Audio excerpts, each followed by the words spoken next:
are few things which as a teacher I would like to share. One of them, this education is a culture of a country, and as you know, India since ancient time have a very long and prestigious education system. But due to some reasons, by invaders also, our education system totally not totally, but up to certain marks, our education system have been deployed. One of the major reason, most of the time our youngsters thought we learn everything from the Western countries. We just, our education system basically livelihood basically on agriculture. Agriculture, no doubt, after independent. Before independent, I see all of you know, we have a huge shortage of food grains, but after independence, because of so many revolution like white, blue, green revolution, now we are sufficient in food grains, but still there are certain problems. Within 40, 50 years of green revolution, we are facing lot of problems in agriculture, especially if you just see the impact of various pesticides, synthetic chemicals and others. So we have to think, we have very limited time. I would like to just pinpoint some of the challenges in agriculture which especially we can address by the education. For example, education nowadays, it requires integration. We should not go alone. It requires integration in all the faculties, not only in the faculties, but even different disciplines like basic. Nowadays, basic sciences totally ignored by all the professional courses. They are not at all get the attention from the either scientists, teachers, or even the policy makers. Now we are focusing only on the this applied sciences, all the fields, either agriculture or medical or others. Only people they are giving focus on the applied sciences. So some of the major, which I just find out from the various literatures, now agriculture education should also focus on role of private investment. Private investment in agriculture is still very low. Another is credit facilities to the farmers. Farmers have very less knowledge about the agricultural policies or agricultural facilities given by the governments or other. Raisoni University, Dr. Sunil Raisoni Sahab, our guest of honor, Dr. Akhilesh Pandey Sahab, Honorable Vice Chancellor and always source of inspiration for not for this Raisoni University but for us as well. I have seen since when I came in contact with the Honorable Vice Chancellor of this university, I have seen that he always saying that learning never stop. It is a type of a destination. It is not a type of a destination, but it is a type of a journey. Thank you very much, sir. Thanks a lot. I can see here many our senior colleagues, Dr. Chehel, Dr. Gupta, Dr. Patel, Dr. Chengappa Sahab, and all Honorable Vice Chancellor of this our State Agriculture University, private university Honorable Vice Chancellor are also sitting, emeritus scientists, emeritus professors, they have also came forward to deliberate the issue. I am really happy, even few professors and eminent scientists from the extension group, even winner of a KVK's award, some people are sitting in this hall, and all boys and girls and faculty member of Raisena group. At the outset, I would like to congratulate first of all to our Chancellor and Vice Chancellor of GH Raisena University that they have done a really good job. And basically there is a proverb, coming together is a beginning, stay together is a winning, and working together is a success. So at least 2 steps they have cleared, that they have called all people, those who are working for the cause of agriculture education in public and private sector. He called all of them, and today I am happy to see the gathering and I can see that really a deliberation will be very good. So together we all came to this place. Now we are also stayed for 2 days, and we will see how We will discuss the issues. There are three different themes we have identified, and definitely we will be in the position to give to the society. This is the very first conclave, and I am really happy to see their interest and their energy. This group is still today, they are saying that we will make this a continuous series, and every year we will meet and we will deliberate on different issues related to agriculture. Dr. Achilles Pandey Saab has given a lot of information. I remember when I joined this DDG education, it was really on a very good platform. On the date when I joined it, even I was more excited to get this job as compared to DDG engineering. And I have seen that there is a good potential in education, no doubt, because as far as agriculture education is concerned, perhaps this is the only education which should be taught in a country like India. Because we people, this country is a agriculture based country, and everybody, not only in a structured education, in an informal education, and all stakeholders, they should know from where the food is coming and how it is being processed, and without food where we are, and what will be our future. That type of information one should have. Dr. Pandey sir, I would like to mention, and at this moment I should remember our Honorable Prime Minister Shri Narendra Modi sir. He one time I got an opportunity to discuss some of the issue where he chaired the session, and we have tried to articulate. Dr. Venkateswarlu and Dr. Chetty, both my ADGs are sitting here. We have tried to articulate a number of things which he has floated on that meeting, and he said that as far as education is concerned, it should have a 1T, 2T, 3T, and 4T. I still remember. These all the four words which he has mentioned. 1T means he said that agriculture education should be of a temperate in nature. It should be balancing. Because in agriculture education, we are not only supposed to develop a skilled human resources, but we are also responsible for basic research and applied research. Basic research for knowledge generation and applied research for development of technology and for development of a new system and devices. So that's why he said that let us give a right type of importance to each and everything. You are not sure, you should not be so biased for education only, but at the same time you are supposed to work for right research, right type of extension as well. Dr. Pandey has identified there are some lacuna, but it is not like that. As far as the 12 crore farmers are concerned, I am happy to say that our ICR reached to get there.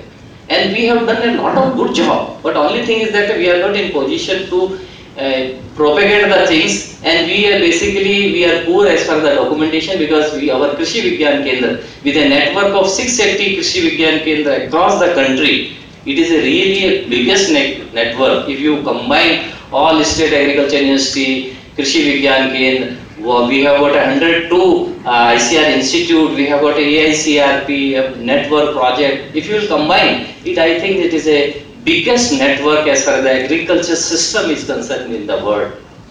So that's why this is the thing where we have done a lot of good activity. If you see that last year production, 276 million tons of grain production we have achieved. It is a really remarkable. As far as the milk production is concerned, we have crossed 163 million tons. As far as the horticulture production is concerned, we have crossed 300 million tons. And see, from where we have started.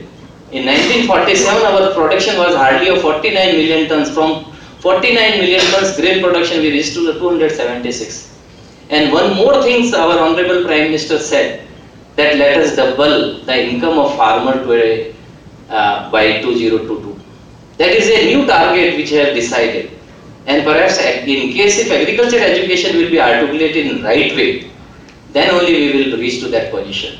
And I am happy to say that not only state agriculture university, many private universities are doing a good job. At present, we have got a 75 state agriculture university, which includes state agriculture, veterinary, and state horticulture university. We have got Central Agriculture University 3 in numbers. We have got a 4 Central University with agriculture faculty. We are also having a ICR Deemed University, 4 major institutes, IARI, IVRI, NDRI, CFA Mumbai. They are doing a good job. And as a result of this, many private universities are also coming up. I am happy to share that we have got a 75 private university at present, those who are getting the need of agriculture education. There may be some cases where they don't have a right type of infrastructure, but they are eagerly waiting for some support, some type of a direction, some type of a new initiatives. I am happy that our few colleagues from a private university, they have also joined, because the very purpose of this meeting was to come on a same platform where we can discuss, we from the public sector, we can discuss that what are the things which we are supposed to have in a private sector.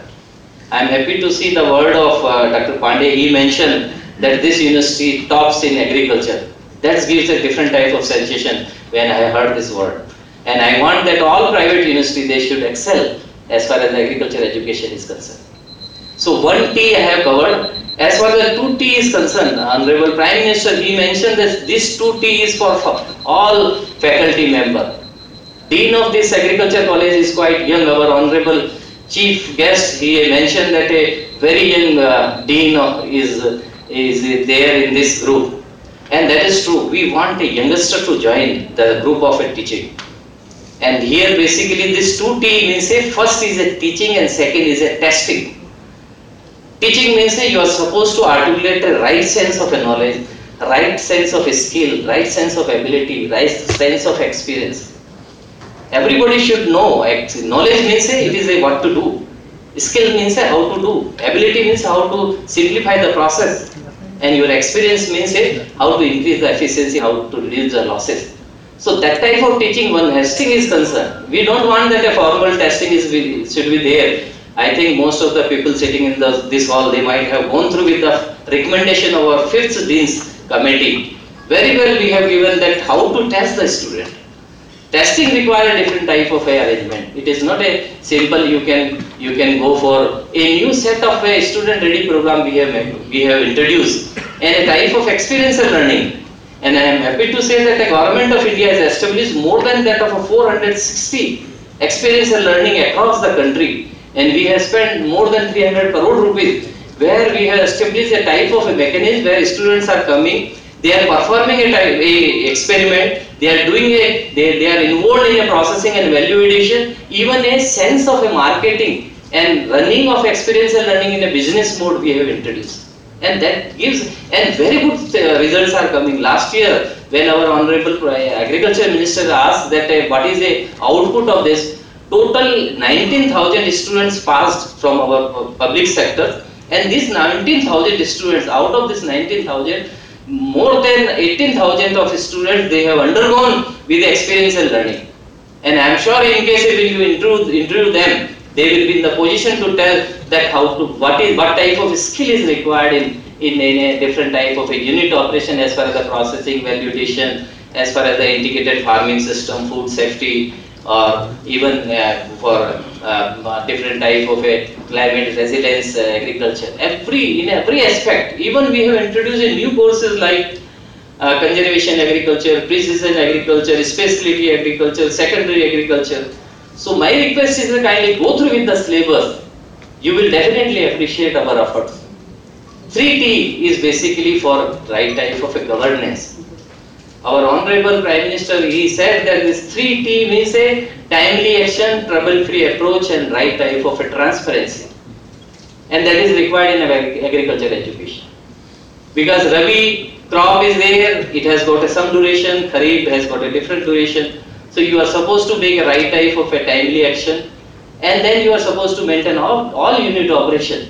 And that type of governance, we don't want any type of a things. And as far as the politics is concerned, perhaps you might be aware that what is happening in many of the universities, students are involved in other activity. But proudly I can say, in our agriculture university, whether it is a horticulture, fishery and veterinary, everywhere students are committed for study, they are committed for learning, they have got a free space for thinking, they are doing a right job, they are earning, even a type of a earning mechanism in the experiential learning we have introduced.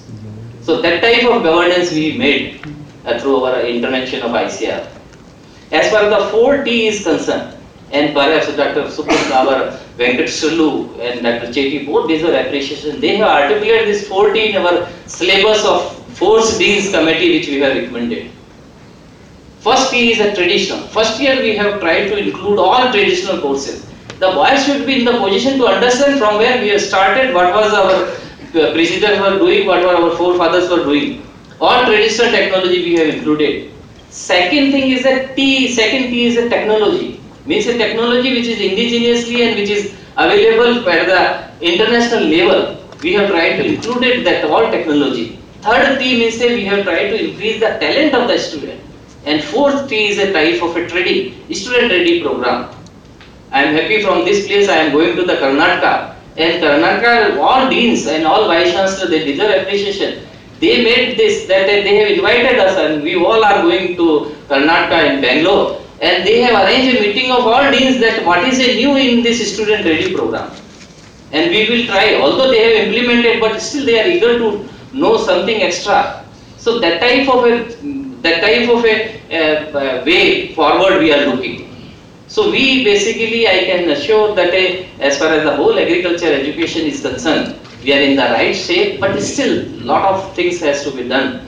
And we will have to look that what will be the way forward, especially for mitigating the faculty shortage. Second thing is that very important thing is that last year we have introduced the national ranking, but let us think for international ranking, how we can have a collaboration with the foreign universities, how we can have a industries academia interface, because this is a very important thing. We have got more than 1,680 organized sectors and MNCs working in the field of agriculture, either in the manufacturing of implements or seeds, or there are a lot of industries people are there. But only thing is that how to make a right type of denting in the mindset of this all industry so that we will get more good opportunity as per the placement of student. So that is some of the things, and we are definitely looking forward to have some roadmap with the help of this 2 days conclave. I am really happy to be part of this conclave, and organizers are also given me a half an hour slot where I would like to give a complete picture of agriculture education in India, and I would like to urge to all of you, kindly spare your valuable time and give me the suggestion. We are always looking forward to have something new. We don't want to enforce anything from our side. It is a mutually we are deciding. As far the course syllabus is concerned, perhaps in the agriculture education only, it is being decided with the help of a deans of a different agriculture colleges. And same thing we have done in the master program. Now we have already constituted a committee for making a complete exercise for in a postgraduate courses through BSMA, broad subject matter in agriculture, and we have already communicated all experts, and I am sure within 1 year or so we will be in position to give altogether a new course syllabus for post graduation and PhD program. I am really thankful to be a part of this one, and I will look forward with a right type of a deliberation, and this conclave will give a new direction to ICR as well, and we seek and I wish that this will be a very successful program. Thank you very much. Thanks a lot. Thank you, Dr. Sir, and we all surely look forward to your session in the now we are eagerly waiting to listen to our chief guest for today, Dr. Professor S. Parshuraman Sir. Sir has done his MSc in Anthropology and his PhD in Demography from the University of Mumbai. He has over 25 years of experience as a teacher, and he has been instrumental in establishing and nurturing many institutions, facilitating capacity building on rights-based approach to development. He has held many important positions during his career. He has to his name over 50 publications in the form of articles in the international and national journals. So we are looking forward to hear your words. Thank you for that introduction. Why don't you sit down, please? Respected Chancellor Sunil Rasoni, Vice Chancellor Rajendra Ji Velungar, Dr. Pandey, Dr. Rathod, respected Vice Chancellors, professors, guests, the faculty, staff of the university, and my dear students. I'm very happy to be here actually, to talk about agriculture.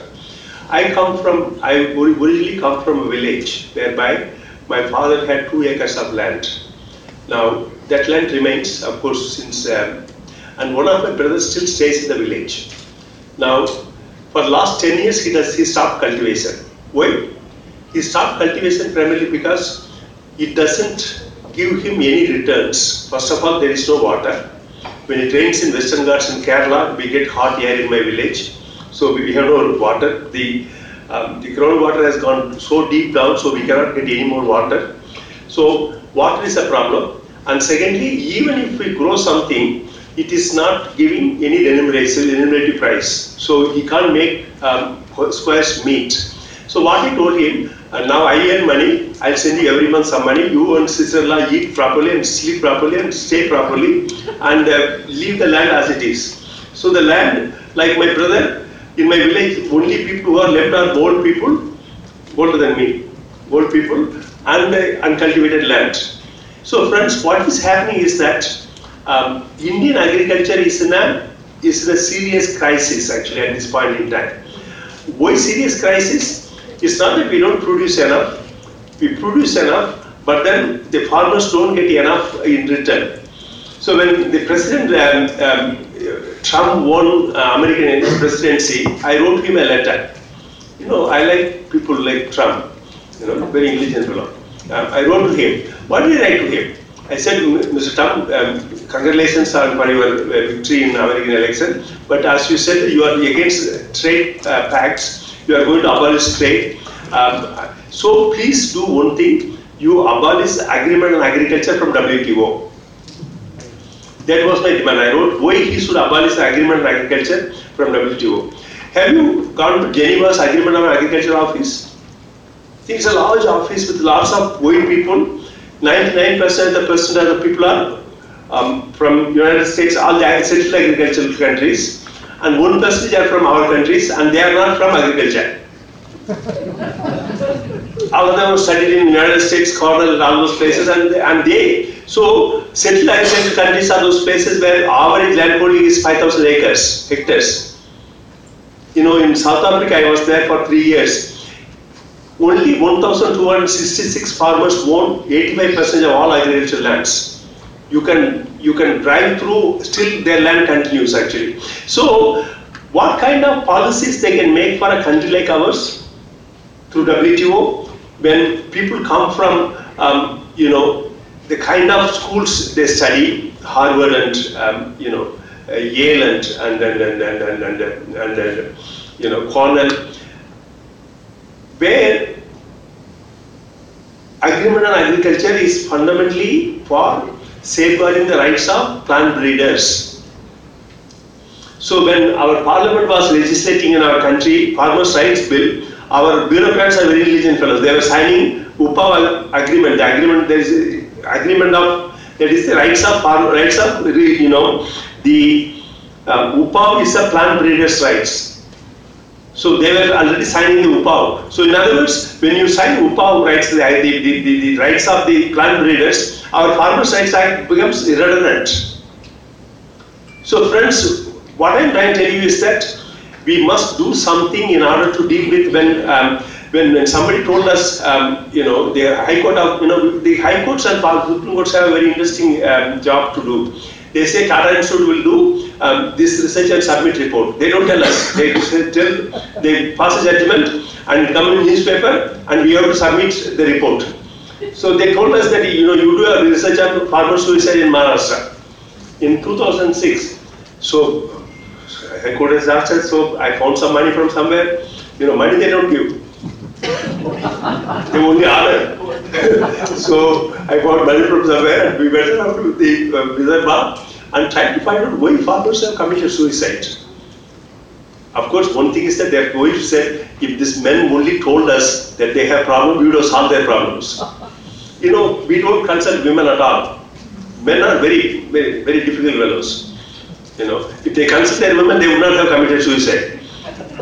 And they let them for difficult jobs and went away. So broadly, what were the conclusions? The conclusions are that one, the climate change has implications to farming system, whereby, you know, in Vidarbha, Marathwada, if you see, it doesn't rain on time, and then during when harvest season comes, before that you get hailstorm. Now, you know, people get monies to cultivate in difficult situation, and hailstorm comes and takes away everything. You know, quite a lot of damage was done this year also for hailstorm. That is one problem. Second problem is that credit is becoming extremely difficult. You know, my friend from Reserve Bank of India did a research on where does the agriculture credit go. You know, 80% agriculture credit goes to Mumbai and Pune. Now, who are the farmers in Mumbai and Pune? Amitabh Bachchan, Rahul Gandhi, Amitabh Bachchan, that fellow who went to jail today, Salman Khan, Shahrukh Khan, these are the agriculture. They get most of the, and our Ambanis, they get most of the loans, farm loans, not the farmers. So when Mr. Amit Shah came to Mumbai and asked us to give information on what to do, I said, sir, you tell your chief minister to take care of the small farmers. Rich farmers have enough way to take care of themselves.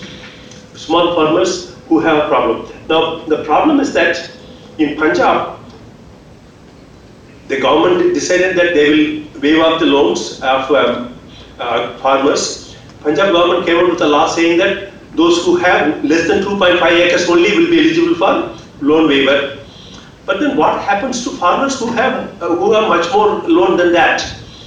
So there is a struggle going on right now in Punjab that they want a loan waiver for everybody. See, basically what happens is that rich farmers also suffer because they cultivate, they take, you know, when in good times there is large amount of production, the wholesale price goes down, as well as the procurement doesn't happen.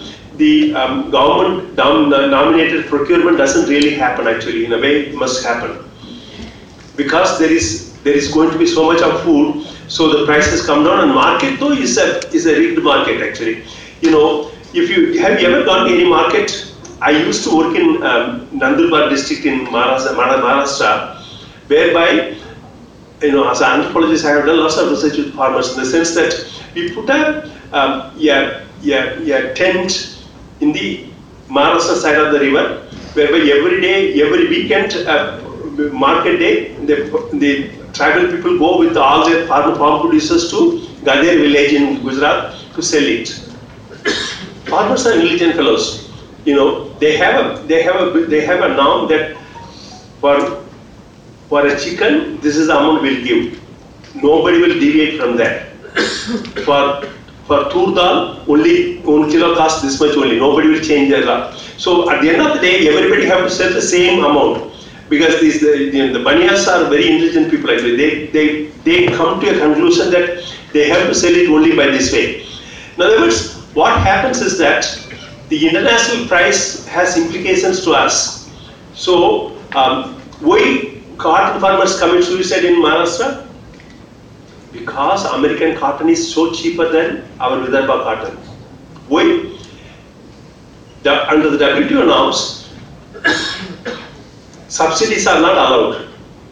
But Americans are intelligent fellows. You know, they said, okay, we'll create a red box, blue box, black box, and put different boxes subsidies. Now, wherever they wanted to give subsidies, so they give subsidies for water, because they have dammed every river. There is no river running there. They dammed every river.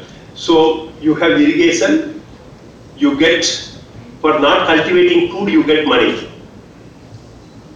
Where they want to influence the international price, whereby keeping the production low, thereby you can increase the cost of your producers, that international price. And third, their car bills and mansions get subsidies for food exports. In the process, what is happening is that the cotton that comes to India is about 60% of the total cost of production. Our farmers don't get any benefit in the sense that they have to buy BT cotton. BT cotton, you know, in a country where regulatory system is bad, the BT system doesn't work properly. So, if farmers go to buy BT cotton, the seeds will not be real seeds actually. Half of them will be bad seeds, half of them will be right seeds. So farmers lose out. So one is the problem with you have to buy these cotton products, and secondly, you don't get proper rain at the right time, so you can't cultivate at the right time. So without the farmers, irrespective of whatever they produce, they don't get proper price because there is a very interesting thing. Our government says that we are for farmers, but then who goes to influence them? The manufacturers of garments. But they have the money to give to the political parties. So the manufacturers and governments influence the government policy in such a way that agriculture prices, agriculture subsidies are kept minimum, so that they can import cotton from elsewhere. So for Tirupur manufacturers, the American cotton is the cheapest thing, and so they can make cheap garments and sell it to Americans. The problem is that we have gotten into a system whereby government has all the policies and programs. You see, it has a procurement policy. Minimum support price has to be given for several products. It's there. But do all farmers get to sell their milk producers at the minimum support price? No. Those who have muscles, big muscles, they can sell their producers. But those who produce too much, they cannot sell because there is limit how much government can buy. And our godowns, that people go hungry, but our godowns, our food grains not. Very interesting country actually, I tell you. So friends, what I'm trying to tell you is that the point here is that you have the climate change related problems of rain or no rain, and the storms, the hailstorms in different times of so they don't get proper producers, and if they get producers, they get spoiled. And two, the international pricing system and subsidy system works in such a way that it works against the poor farmers, because the international lobby works towards the rich farmers. Who are the rich farmers? From settled agricultures. Settled agricultures are the countries where average farming size is about 5,000 acres, 6,000 acres. Whereas our people have what, half an acre? Average land holding is half an acre in our country. So what we need to do is we need to already start working with our communities. Now, whether the agriculture university is working with our communities, I think, in the past when I was a child, there used to be agriculture extension officers in the villages. They come to the villages. Now nobody goes. Do they go? No, they don't go. Such appointments are made. Huh? They don't go to the villages. Oh, yes, sir. National level workers are not there. I agree with you. They are working hand to hand with the farmers. Situation is totally different in the villages also. Okay. I have done tremendous work in the last 5-6 years, and now it is farmer-oriented, farmer-centric agriculture and education as well. The Honorable Speaker mentioned about the government Department of Agriculture. They are recruited, they go. Yeah, they are recruited. Do they go to, see, when farmers go to buy seeds, what do they do? Where do they go? They go to Dukans. Seeds and fertilizers are available in the name of goddesses. So the Dukanwala tells them these are seeds available, whichever they like, they buy it. See, basically when you don't have a proper advisory system of agriculture extension officers, when people don't get proper information, and whoever has the guts, they take the people for them. So what we have done is that in Usmanabad district in Maharashtra, we worked with the collector and formed farmer producer organizations. Farmer producer organization, farmer producer companies. Now, farmer producer organization, what it does is that it brings together several small farmers. Thereby, say 20 farmers come together, means 10 acres come together, or 20 acres come together. Then they are able to collectively take loans to buy seeds, or they may even sow seeds, share seeds, because according to UPA Act, what we need to do is to encourage our farmers to be able to cultivate seeds, store seeds, exchange seeds and sell seeds. one part of it. Secondly, because they have come together, they can hire a tractor. They can hire, and they can also introduce some of the drip irrigation system. Because our Jain irrigation system is already working with so many farmers to see drip irrigation system would be possible. You know, somehow you need to safeguard the harvesting, the sowing time, so that you can produce, you can sow and you can safeguard till the rain comes. If the rain doesn't come, still you should be able to manage it. You know, sir, we are dealing with a country where rains have become far more difficult. Rains have become far more erratic. Rains have become, sometimes it rains too much, sometimes it doesn't rain. You know, places where it shouldn't rain, it's raining. Places where it used to rain, it's not raining. So, given that part of it, and secondly, so the farmer producer organizations is a very interesting idea. I think we need to do that. The climate change agriculture, is again an interesting idea that various government departments are promoting it, various state governments are promoting it, whereby we must move towards adaptability. Well, how do farmers adapt to changing climatic conditions? Climatic conditions are going to affect when it will rain, how much it will rain, where it will rain, how it will rain. So I think nobody is interested in mitigation. I think countries that had to mitigate for climate change are not going to mitigate. And with Trump in America, nothing is going to happen. They are only going to further add to climate change problems, but not mitigate anything. So they are asking us to adapt. So how do you adapt? I think we need to learn how we can change our agriculture system in such a way whereby what can we produce? What can be, as a child, I ate lots of ragi. Now I started eating ragi again because I have sugar. But who can we make ragis? You know, it requires very little rain, it grows properly, and very short duration crop. I think it is very good for health, you know. So why don't we make ragi and process it and sell it to people with, like me, who can eat ragi now? So, sir, what we need to do is to, there is a project with Government of Maharashtra, Chande te Banda. And that project, it's Chandrapur and Sundurgarh, the two districts we have taken, whereby how can, and then I am also a member of, steering committee member of Unnat Bharat Abhiyan. Yeah. Yes. Unnat Bharat Abhiyan is a very interesting program whereby, let us involve the college students into communities work. Learn to work, work to learn is the model. Okay? And the Unnat Bharat Abhiyan, we can involve the students, and villages can be trained to micro-level planning and various part of it. So if we can make our, central governments and state governments programs work for the people, sustainable development goals can be achieved. Okay? And I tell you, but for that we need to involve us. That's where I respect you, sir, for what you have created as Agriculture University in the remote area. I tell you, but for that we need to adapt the whole district and then work towards improving the lives of the farmers.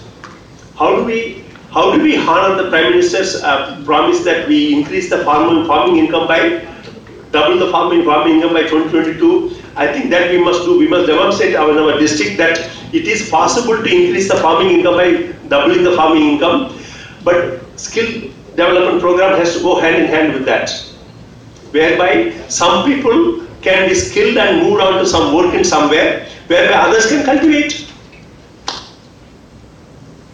Is it not?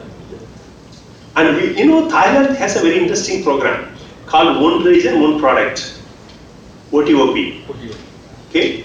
In Sindhudurg, we are going to adopt that model, whereby if some region is producing mangoes, Alfonso mangoes, if some region is producing, arecanut, if some areas, it's also rivers are running, you have your coastal area, so fishing and tourism can be possible. So basically what happens is that we must try and see how the income of the farmers can be enhanced by making them to transform their producers, not sell the primary producers. So in northern Thailand, what they did, they found that some villagers found that the fish was dying in their farm, agriculture farm. In Thailand, fish grows in agriculture farm also, the rice farm also. So suddenly they found that the new varieties of pesticides and fertilizers they use have been killing the fish. So all of them decided they will not go to that, they will go to organic fertilizers and pesticides. That's one. Then thereafter what they did, they said that they will not sell rice when everybody sells rice. So they put it there, go down and sold the rice. And when the international price went up, they processed the rice, because they had rice mill also they constructed, and then sold it to the best country which gave them enough money, to Canada, United States, Europe, anywhere. And then they introduced a concept called community currency. They were not believing in Thai currency, because Thai currency fluctuates very badly. So they said, we will have our own currency, and we will pay to our own non-farm workers enough money whereby the children also can go to school, they can also have better healthcare system. So they create their own healthcare system. I tell you, 70 villages, started from 2 villages, and I left Thailand, it was about 70, 80 villages it has gone. So Thai government got very worried, saying that these fellows will transform the government. So they said community currency is illegal. Now then they stopped printing the currency, then they started putting stones. This stone is 1 baht, this stone is 2 baht, this stone is 3 baht, like that. People have ingenuity. We must go by people's knowledge, what people understand, people know, people can manage. I think the future belongs to our young people, students. The future belongs to people, and we scientists and scholars must have to work with them. We don't go to the village thinking that we know everything. No, we don't know everything. We know something, but then we can learn from communities, and our students can learn faster. So friends, I tell you, if all our universities can create students who can work with the communities, I tell you, this country's problem will be solved. I submitted a proposal I wrote a paper when I was teaching at Simon Fraser University in Vancouver in the fall of 2017. I wrote a paper called Can India be the beacon of hope for the world?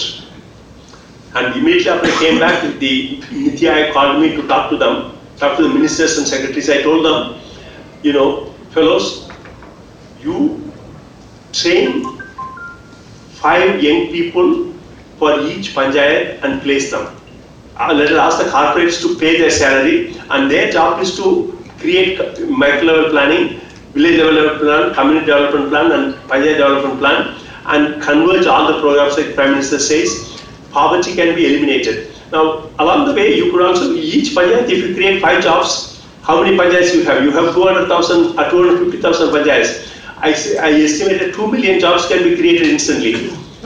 Corporates seem to support these young people only for 2 or 3 years. Afterwards, panchayats will take over. Panchayats have enough money, but what is happening is that we reach them along the way. So if we can make sure that if money reaches people, people have the capacity to plan and implement the programs, poverty in this country should not be poor at all. If our ICDS and midday meals programs work, malnutrition will not exist. Will it exist? No. If our Mahatma Gandhi, the Rural Employment Guarantee Act and our PDS system work, nobody will go hungry. And the MGNREG can be used to work on agriculture. So friends, this country is very good. What is important is that we need to wake up. We academicians and teachers and vice chancellors need to wake up to give power to our young people, to work with them, to transform India. Often we don't do that, sir. Often we don't do that. That's why our students, irrespective of going to work in the village, what they do, they go on strike.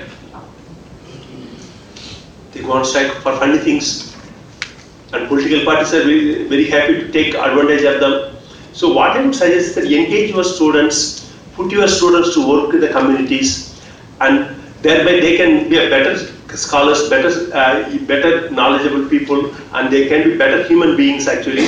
Let's do that. And our agriculture will improve substantially because they go with the knowledge. And who are these young people? They are also from the villages. See, all the students who come to such college, university, are where are they coming from? They are coming from Mumbai. They are coming from local areas. And if they get an opportunity to go and work in their community, they will be more than happy. I think this is what we need to do. Let's do that. So, I have a habit of lecturing for 4 hours and 6 hours at a time because I travel. So, I thank you so much for giving me this opportunity. And let us continue this process of dialogue. Thank you.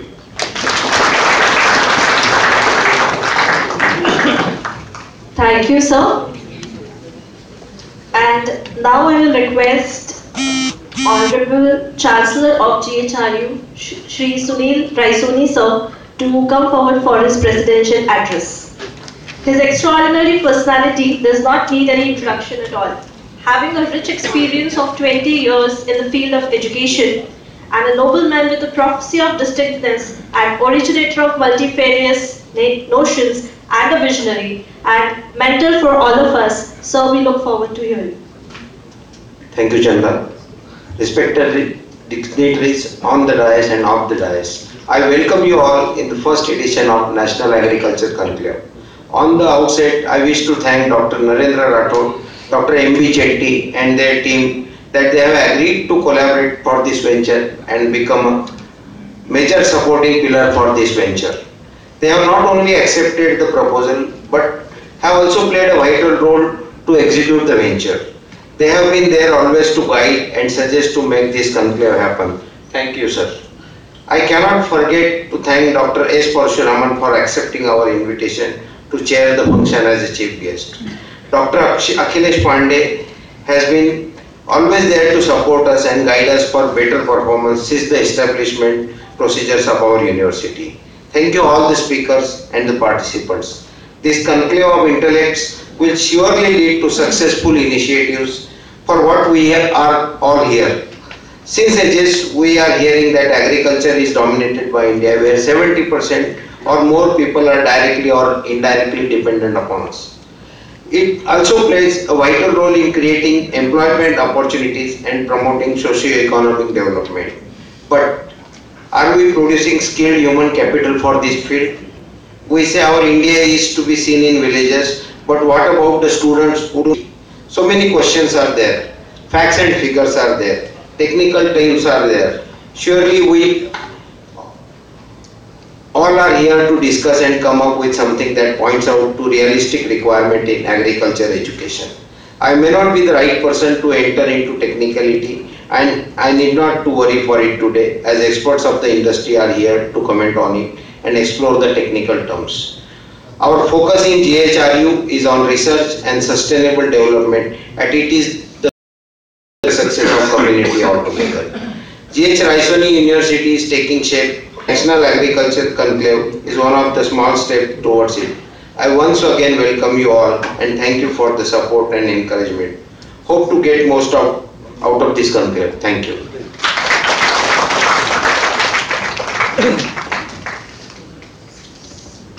Now I will request Dr. Mrinalini Nayak to come for the vote of thanks to end with this inaugural session.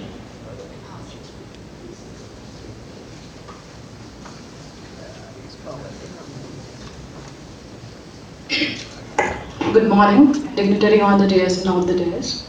It gives me immense pleasure to propose the vote of thanks at the end of this inaugural function.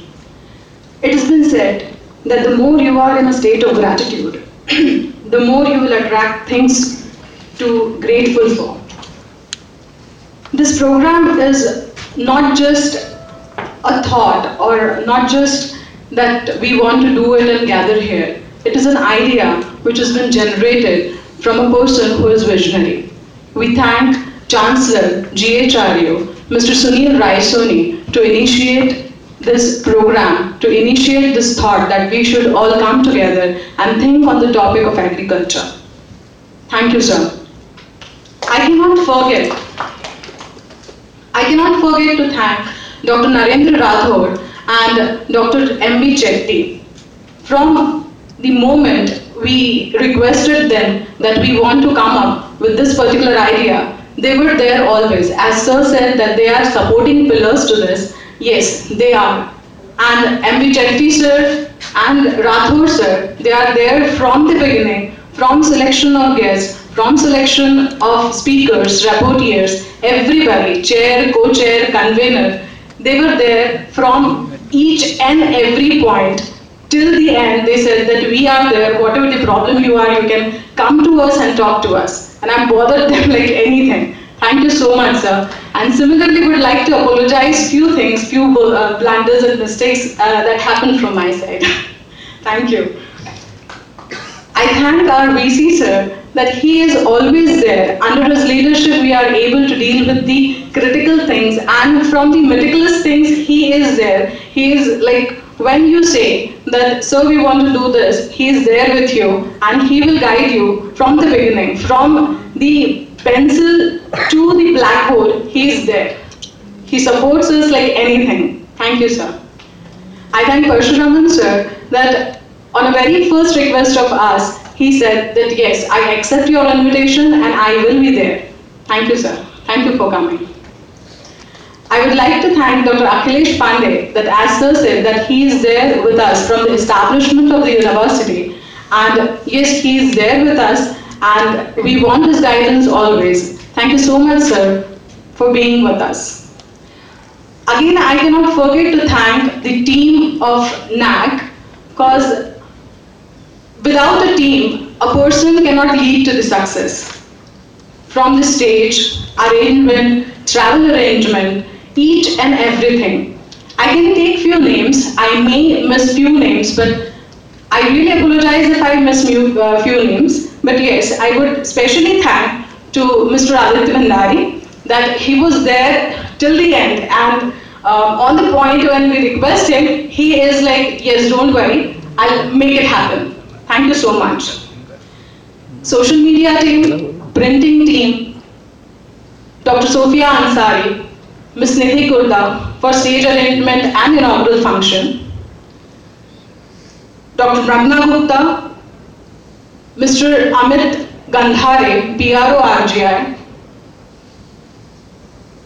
Dr. Kevin, Dean Agriculture, and each and every person there in the corporate office and GHRU, thank you so much.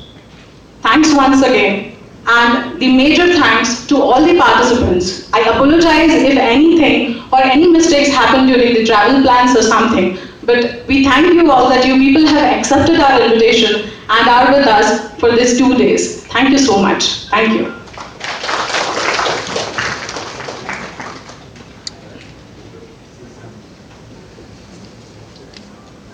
After the national anthem, we will be having a tea break. I request you all to please stand for the national anthem.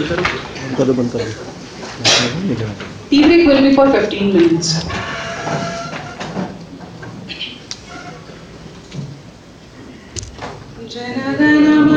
अधिनायक जय हे भारत भाग्य विधाता, पंजाब सिंध गुजरात मराठा द्राविड उत्कल वंग, विंध्य हिमाचल यमुना गंगा उच्छल जलधि तरंग, तव शुभ नामे जागे, तव शुभ आशीष मागे, गाहे तव जय गाथा, जनगण मंगलदायक जय हे भारत भाग्य विधाता, जय हे जय हे जय हे जय जय जय जय हे. We'll meet there for the networking tea break for 15 minutes. It is outside. एक